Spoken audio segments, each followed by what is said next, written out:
Were market crash forecasters completely wrong? Did buyers who followed their advice to wait make a costly mistake? Today, I'm giving you the lowdown on the January 2024 Phoenix housing data you need to make an informed decision as a buyer or seller in Phoenix, Arizona. Let's get into it.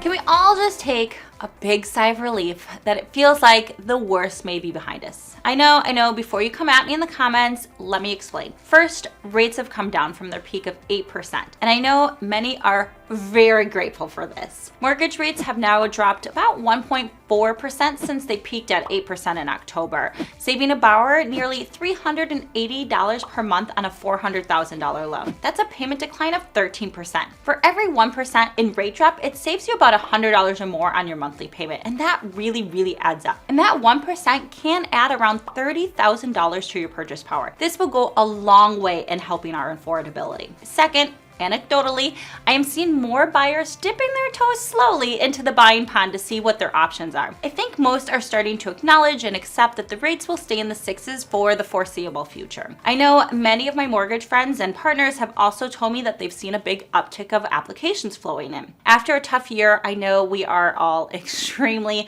grateful for this. So what does the data actually tell us?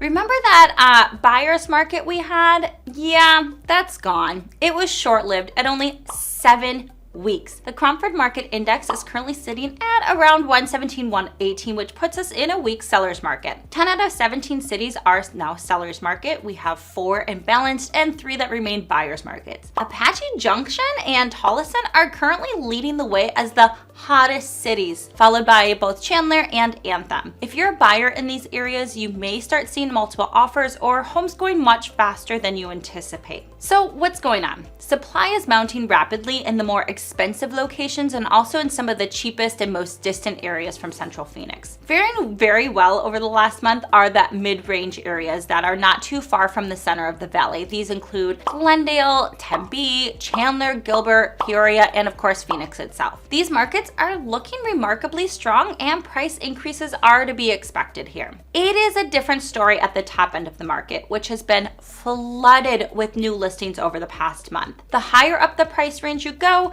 the more the supply has increased. Paradise Valley has more single-family homes available now than at any time since November 2020. Some sellers in these upscale areas are facing stiff competition from other sellers, and it would not be surprising if we start to see significant price cuts among some of these listings. We have 71 single-family homes priced at $10 million or more. Given that we've never seen more than 29 such listings closed in a single 12-month period, that is a lot of supply. Luxury sellers, you may need to either be very patient or more flexible. The drop in interest rates that started in October is bringing more offers for homes listed for sale. However, there are also far more new listings arriving on the market than this time last year, which is stopping the market from heating up too fast, which I think we can all agree is a good thing.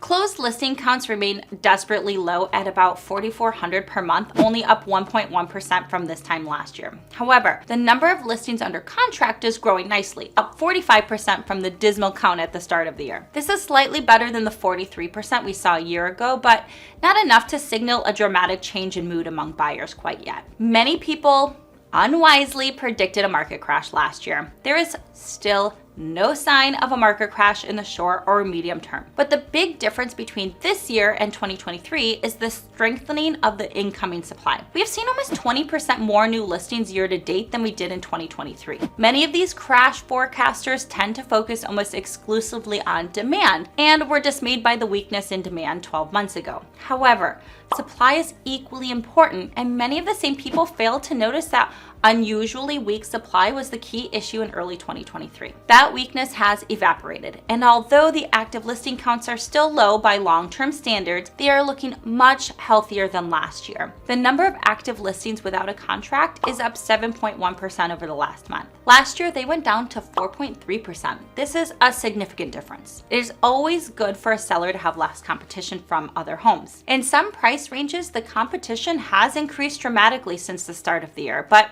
in others, it's barely changed at all. Single-family active listings priced at $2 million or above have increased by 28% over the last month.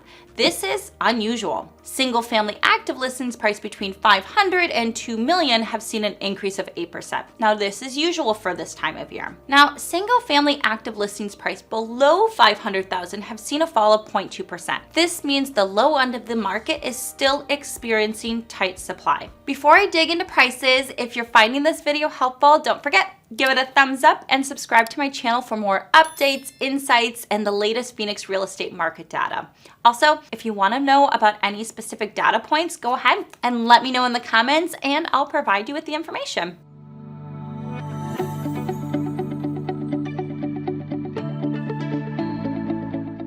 Let's chat about prices and concessions. Our median sales price in January was $435,000, which is basically unchanged from December. It is important to note though, prices are up by almost 8% from this time last year when measured by average price per square foot. They are up almost 4% if measured by median sales price. That means that home prices are up by more than the consumer price index or our rate of inflation. Market crash forecasters got this completely wrong, and buyers who followed their advice to wait may have made a potentially costly mistake. Seller concessions did decline 2% in January. That means 47% of sales had some sort of seller concession, with the median amount being about $9,700, down from $10,000. An important note though, looking at that $400 to $500 price range, we are seeing 56% of closed sales have seller concessions within a median amount of $10,000. So if you're a seller at that price point, take that into consideration when listing your home. So what can Phoenix expect for the rest of 2024? It's reasonable to expect some relief, not in the form of declining prices, but in declining mortgage payments. Combine this with the rising family incomes,